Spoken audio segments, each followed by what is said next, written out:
श्री गणेशाय नमः। प्रिय छात्रों, लघु सिद्धांत कौमुदी के अंतर्गत समास प्रकरण में पूर्व के पाठ में आपने केवल समास को पढ़ा। अब इस पाठ में हम अव्ययी भाव समास को पढ़ेंगे।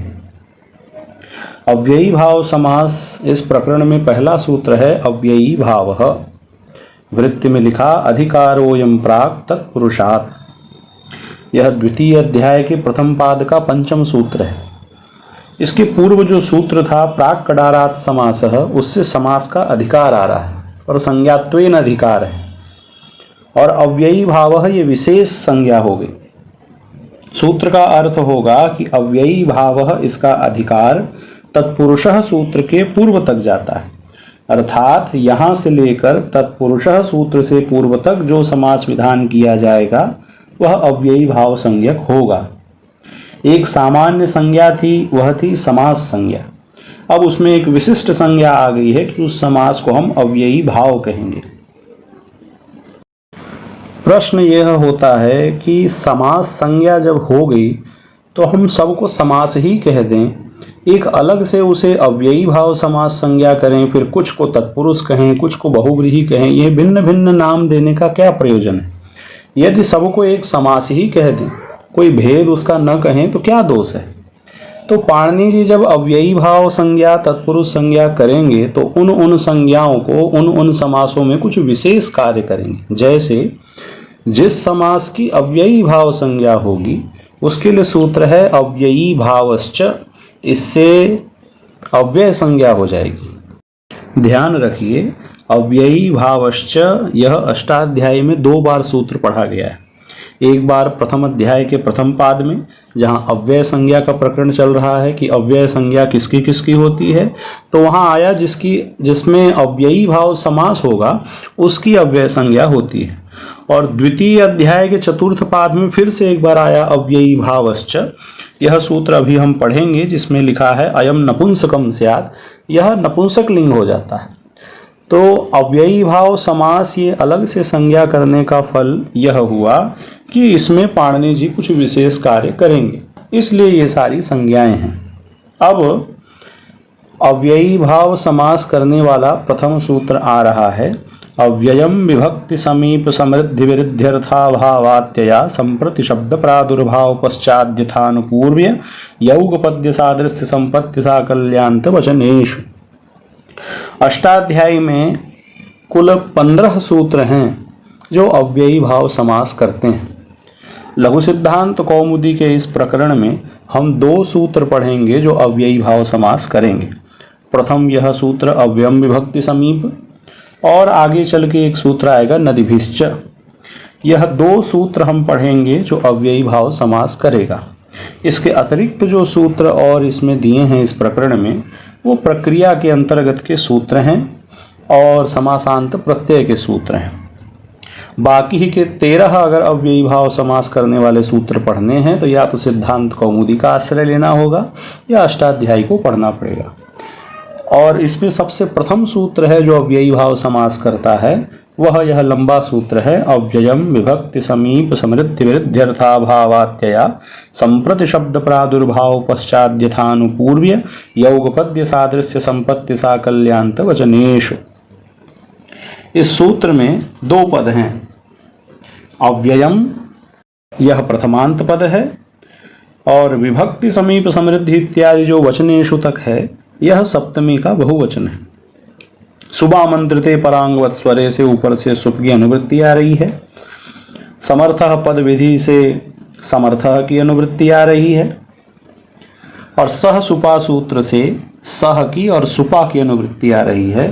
तो सूत्र का अर्थ यह होता है कि विभक्ति समीप समृद्धि विरुद्धि अर्थाभाव अत्यय असंप्रति शब्द प्रादुर्भाव पश्चात यथा आनुपूर्व्य यौगपद्य सादृश्य संपत्ति साकल्य और अंत, इन 16 अर्थों में, ये कुल 16 अर्थ गिनाए गए, इन 16 अर्थों में किसी भी अर्थ में वर्तमान जो अव्यय कौन होते हैं ये हमने अव्यय प्रकरण में पढ़ लिया है।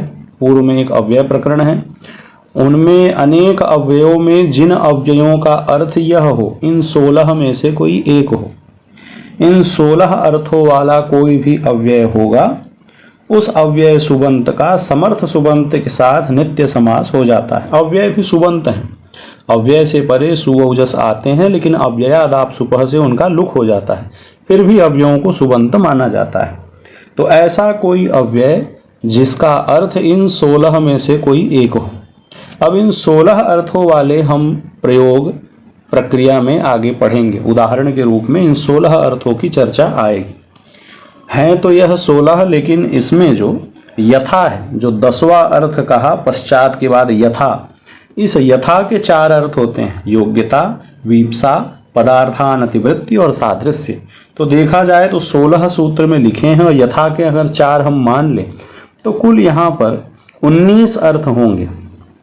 इन 19 अर्थों में विद्यमान जो भी अव्यय सुबंत होगा उसका समर्थ सुबंत के साथ में समास हो जाता है। समास हो जाता है का अर्थ ये समझिए, उन दोनों समर्थ पदों की जिसकी एक दूसरे के प्रति आकांक्षा है, उनमें योग्यता है, आसक्ति है, ये सारी चर्चा हम पूर्व में कर चुके हैं। समास हो जाए का मतलब होता है समास संज्ञा हो जाएगी। जैसे राज्ञः पुरुषः, राज्ञः पुरुषः में राज्ञः को आकांक्षा है पुरुषः की, पुरुषः को आकांक्षा है राज्ञः की, दोनों में समास होने के लिए सामर्थ्य है। तो राज्ञः पुरुषः में जब अलौकिक विग्रह राजन धनगस पुरुष धन सु होगा, तब हमने कहा कि यहाँ समास कर दो। समास कर दो का अर्थ हुआ इसकी समास संज्ञा हो जाएगी। समास विधान होने का अर्थ है समास संज्ञा कर देना। राजन धनगस पुरुष धन सु की जब समास संज्ञा हो गई तो समासत्वात फिर प्रातिपदिक संज्ञा हुई। इस पूरे राजनगस पुरुष सु की समास संज्ञा हो गई। तो जब हम कहेंगे अव्यम विभक्ति सूत्र से समास कर दो, इसका अर्थ है उस विग्रह वाक्य में अलौकिक विग्रह की, संपूर्ण अलौकिक विग्रह की समास संज्ञा कर दो। फिर समास संज्ञा करने के बाद क्या होगा वो फिर अलग प्रक्रिया है। तो अव्यम विभक्ति यह जो बृहद सूत्र है, यह सूत्र उस अलौकिक विग्रह में समास संज्ञा कर देगा। इन सभी अर्थों के प्रयोग हम यहाँ पर पढ़ेंगे। जैसे विभक्ति के अर्थ में अधिहरि, समीप के अर्थ में उपकृष्णम, समृद्धि के अर्थ में सुमद्रम, व्यरिद्धि के अर्थ में दुर्यवनम, अर्थाभाव के अर्थ में निर्मक्षिकम, अत्ययार्थ में अतिहिमम, असंप्रत्यार्थ में अतिनिद्रम, शब्द प्रादुर्भाव में इतिहरि, पश्चात अर्थ में अनुविष्णु, योग्यता के अर्थ में अनुरूपम, वीप्सा के अर्थ में प्रत्यर्थम, पदार्थानतिवृत्ति के अर्थ में यथाशक्ति, सादृश्य के अर्थ में सहरी, आनुपूर्व के अर्थ में अनुज्येष्ठम, यौगपद्य अर्थ में सचक्रम, सादृश्य अर्थ में ससखी, संपत्ति के अर्थ में सक्षत्रम, साकल्य के अर्थ में सत्रणम और अंत के अर्थ में साग्नि। इस प्रकार से ये सभी प्रयोग हम आगे चल के सिद्ध करेंगे। लेकिन उसके पूर्व में एक बात और जान लेनी चाहिए कि जब अव्ययी भाव समास होता है तो मुख्य मुख्य प्रक्रिया के क्या कार्य होते हैं। सामान्य कोई भी समास होगा तो जैसे मैंने बताया उस दोनों पदों की समास संज्ञा हो जाएगी। समास संज्ञा होने के बाद की प्रक्रिया प्रायः सभी समास में एक जैसी है। जैसे ही समास होगा तो समासत्वात् उसकी हो जाएगी प्रातिपदिक संज्ञा। प्रातिपदिक संज्ञा किससे होगी? कृत तद्धित समासाश्च से। कृदंत की, तद्धितांत की और समास की प्रातिपदिक संज्ञा होती है। जब समास संज्ञा हो जाएगी तो प्रातिपदिक संज्ञा होगी और प्रातिपदिक संज्ञा होने का फल यह होगा कि उसके मध्य में जो अव्यय, उसका जो अवयव सुप है उसका लुक हो जाएगा। किससे? अव्ययादाप सुपह से। फिर प्रश्न होगा कि इन दो पदों में से पूर्व प्रयोग किसका करें। ये प्रायः सभी समास में। उदाहरण के लिए आप राजपुरुष ही ले लीजिए क्योंकि ये बहुत ही प्रसिद्ध है और सरल है। राजन धनगश पुरुष धन सु, यहाँ पर जब समास संज्ञा हुई तो समासत्वात् यहाँ पर हो गई प्रातिपदिक संज्ञा कृत तद्धित समासाश्च से, और प्रातिपदिक संज्ञा होने के बाद बीच में ngस और सु का लोप हो गया तो बच गया राजन पुरुष। अब यहाँ पर समस्या होगी कि इन दोनों पदों में से पूर्व प्रयोग किसका करें, राजन को पूर्व में रहने दें या पुरुष को पूर्व में कर दें। तो इसका नियमन करने के लिए सूत्र आया, उपसर्जनम पूर्वम समासे उपसर्जनम प्राक प्रयोज्यम। समास में जो पद होंगे उनमें जो उपसर्जन संज्ञक पद होगा उसी का पहले प्रयोग होगा। अब प्रश्न हुआ यह उपसर्जन संज्ञा किससे होती है, तो सूत्र है प्रथमा निर्दिष्टम समास उपसर्जनम। समास शास्त्रे, इस शब्द को ध्यान दीजिए, समास शास्त्रे, समास विधायक शास्त्र में अर्थात सूत्र में, जिस सूत्र से आप समास संज्ञा कर रहे हैं, जैसे अव्ययम विभक्ति समीप इस सूत्र से अगर करेंगे तो इस सूत्र में समास शास्त्र में जो प्रथमा निर्दिष्ट होगा, प्रथमांत पद से निर्दिष्ट होगा। अव्ययम विभक्ति समीप समृद्धि, इस पूरे सूत्र में कितने पद हैं, 2 पद हैं, एक अव्ययम है और एक विभक्ति समीप से लेके वचनेषु तक 1 पद है। इन दोनों में प्रथमांत कौन है, अव्ययम, यह प्रथमांत है। तो उससे निर्दिष्ट जो होगा अर्थात जो अव्यय होगा, अव्ययम यह प्रथमांत है, तो आपके विग्रह वाक्य में जो अव्यय होगा वो उसी का पूर्व प्रयोग होगा। जैसे आगे चल के हम बनाएंगे अधिहरि। अधिहरि का लौकिक विग्रह होता है हरऊ इति। अधिहरि का अर्थ है हरि में। जब आपको कोई संस्कृत में कहे कि हरि में का संस्कृत बनाओ, तो हरि में ऐसा कहना हो तो सप्तमी का एक वचन बनेगा हरऊ। राम में रामे, गुरु में अगर कहना होगा तो गुरऊ, और हरि में ऐसा कहना हो तो हरऊ बनता है सप्तमी के एक वचन में। उसी हरऊ को हम अधिहरि भी कह सकते हैं। तो हरऊ इति इस लौकिक विग्रह का जब अलौकिक बनाएंगे तो बनेगा हरि धन गी धन अधि। वही सप्तमी को बताने के लिए अधि आ गया। अब जब समासत्वात् प्रातिपदिक संज्ञा हुई और सुपो धातु प्रातिपदिक यो से सुप का लुक हो गया तो बन गया हरि अधि।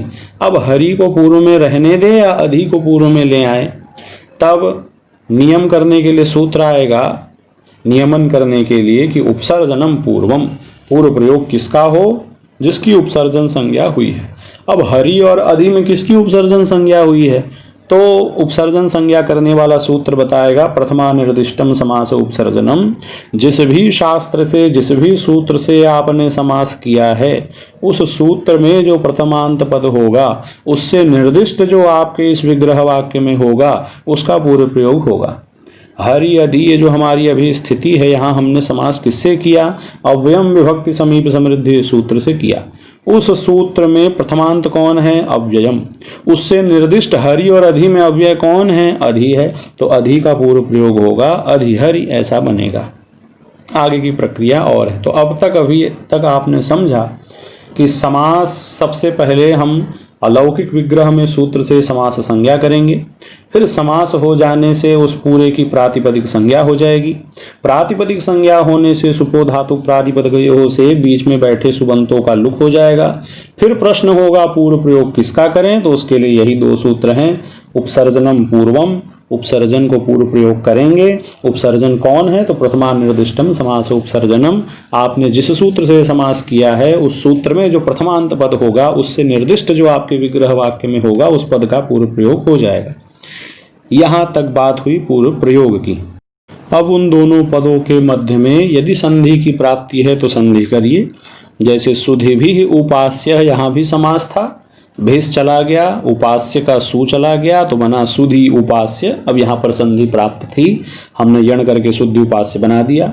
अधि हरि में कोई संधि प्राप्त है नहीं, अधि है हरि है, अधि के धकार उत्तरवर्ती इकार से परे हौ परे है, कोई संधि प्राप्त नहीं है।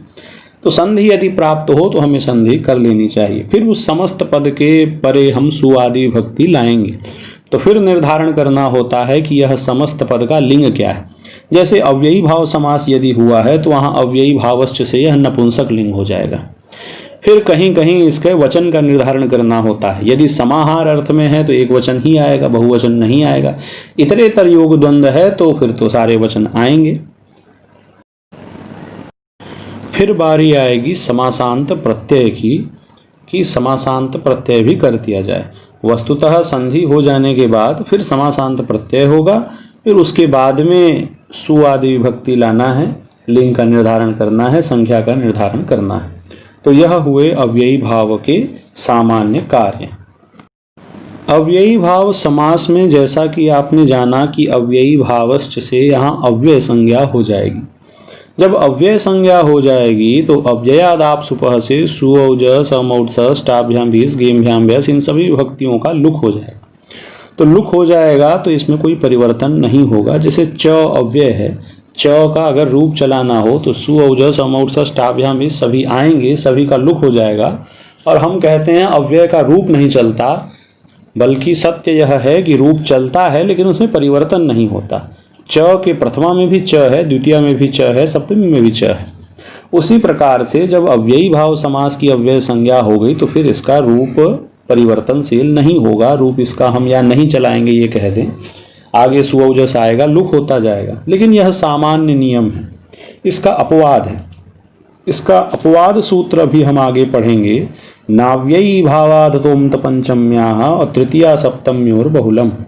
ये सब मैं आपको अव्ययी भाव समास में जो साधारण कार्य होते हैं उन्हें बता रहा हूँ कि जब भी आप अव्ययी भाव समास करेंगे तो क्या करेंगे। सबसे पहले विग्रह वाक्य लौकिक, उसके बाद अलौकिक विग्रह वाक्य। अलौकिक विग्रह वाक्य में समास विधायक सूत्र से समास संज्ञा कर देंगे। समास हो जाने से उसे कृतधित समासाच से प्रातिपदिक संज्ञा हो जाएगी। प्रातिपदिक संज्ञा हो जाने के बाद सुपो धातु प्रातिपदिकयोः से लुक हो जाएगा। फिर प्रश्न होगा पूर्व प्रयोग किसका करें, तो उपसर्जनम पूर्वम, जिसकी उपसर्जन संज्ञा होगी उसका पूर्व प्रयोग कर देंगे। उपसर्जन संज्ञा किसकी होगी, प्रथमा निर्दिष्टम समास उपसर्जनम, इतने तक हुआ। बीच में संधि की प्राप्ति होगी, हम संधि कर देंगे। फिर जो समस्त पद होगा अव्ययी भाव समास में, उसकी अव्ययी भावश्च से अव्यय संज्ञा हो जाएगी। जब अव्यय संज्ञा होगी, मान लीजिए अधिहरि है, अधिहरि की अव्यय संज्ञा हो गई। अब इससे परे सु आएगा, औ आएगा, अम आएगा, टाभ्याम भी, जितनी विभक्तियां आएंगी इन सब का लुक हो जाएगा अव्ययादाप सुपह से। तो अधिहरि यह अपरिवर्तनशील रूप रह जाएगा और यह पद माना जाएगा। नपुंसक संज्ञा इसकी अव्ययी भावश्च से हुई, लेकिन यहाँ इसका फल नहीं है। अब यह हमेशा नहीं होता। यह जो अव्यय संज्ञा हो जाने के बाद अव्ययादाप सुपह सूत्र से जो सुऔजस चला गया, यह हमेशा नहीं होता। इसका अपवाद है और वह है नाव्ययी भावाद तोमत पंचम्याः अदंतात अव्ययी भावाद। जब कोई अव्ययी भाव समास हुआ है और वह अदंत है तो उससे परे सुप का लुक नहीं होता। अदंतात अव्ययी भावाद सुपो न लुक तस्य पंचमीं बिना अमादेशश्च स्यात्। पंचमी को छोड़ करके बाकी जितनी विभक्तियां हैं, प्रत्यय हैं, सु औज सम औट स्टाभ्याम भीस गेमभ्याम भ्यस, केवल हमको पंचमी छोड़ना है, गसीभ्याम भ्यस। इसके अलावा जितनी विभक्तियां हैं इन सबको अम आदेश हो जाएगा। इसका उदाहरण आगे आएगा। अधिगोपम, गोप शब्द है, गोप अदंत है, अधिगोप बन गया जब, तो गोप से परे सु औजस जो आया इन सब का लुक नहीं हुआ, इन सब को अम आदेश हो गया और अमी पूर्व जैसा पूर्व होके केवल अधिगोपम अधिगोपम अधिगोपम यही रहा। लेकिन पंचमी में नहीं, पंचमी में जो विभक्ति आई है जैसा रूप चलना है वो बनेगा। पंचमी में अधिगोपात बनेगा, अधिगोपाभ्याम बनेगा, अधिगोपेभ्यः बनेगा, तो वहां पर अम आदेश नहीं होगा, लुक तो बिल्कुल नहीं होगा। यदि अदंत अव्ययी भाव है तो उससे परे सुऔजस का लुक बिल्कुल नहीं होगा। अदंतात अव्ययी भावात सुपो न लुक, पंचमी में रूप सुनाई देगा। ये सारी बातें आगे और स्पष्ट हो जाएंगी जब हम इसके प्रयोग की सिद्धि करेंगे, लेकिन मैं आपके दिमाग में एक विषय बना देना चाहता हूँ जिससे आपको पता चले कि हमें पढ़ना क्या है। तो नाव्ययी भावाद तोमत पंचम्याः कह रहा है कि सबको अमादेश हो जाएगा पंचमी को छोड़ के, पंचमी में जो रूप चलता है वो चलेगा। इसका एक और अपवाद आया, तृतीया सप्तम्योर बहुलम अदंतात अव्ययी भावात तृतीया सप्तम्योर बहुलम अम भावः स्यात्। तृतीया में और सप्तमी में बहुल करके अम भाव होता है। अभी अभी हमने कहा पंचमी छोड़ के सब में अम हो जाएगा, टाभ्याम भिसको भी अम हो जाएगा, सप्तमी वाला जो गी और सुप है उसको भी अम हो जाएगा, लेकिन ये कह रहे नहीं विकल्प से होगा। तो एक बार कहीं कहीं हमको तृतीया का टाभ्याम भिस वाला रूप भी सुनाई देगा, अधिगोपेन भी बनेगा, सप्तमी में अधिगोपे भी बनेगा, अधिगोपम तो बनेगा ही, विकल्प से ये भी बनेगा। तो निष्कर्ष यह हुआ कि जब भी अव्ययी भाव समास होगा और उसकी अव्यय संज्ञा होगी। उससे परे सु औज सम और स से जो विभक्तियां हैं अव्ययाद आप सुपह से सबका लुक तो होगा, लेकिन यदि वह अव्ययी भाव समास अदंत है तो अदंत में कुछ विशेष है। पंचमी में पूरे रूप बनेंगे, पंचमी में जो भी रूप बनते हैं अधिकोपात अधिकोपाभ्याम अधिकोपेभ्य, तृतीया सप्तमी में विकल्प से बनेंगे और बाकी जगह जो बच गए उन सब में अम हो जाएगा और अधिकोपम ही रूप रहेगा। तो अव्ययी भाव समास में यह एक विशेष कार्य हुआ। इसके अलावा आगे समय पे हम और सूत्र पढ़ेंगे। अव्ययी भावे चाकाले, यह सह को स आदेश करता है, यह भी अव्ययी भाव समास की प्रक्रिया के अंतर्गत सूत्र है जो अव्ययी भाव समास में विशेष लगते हैं।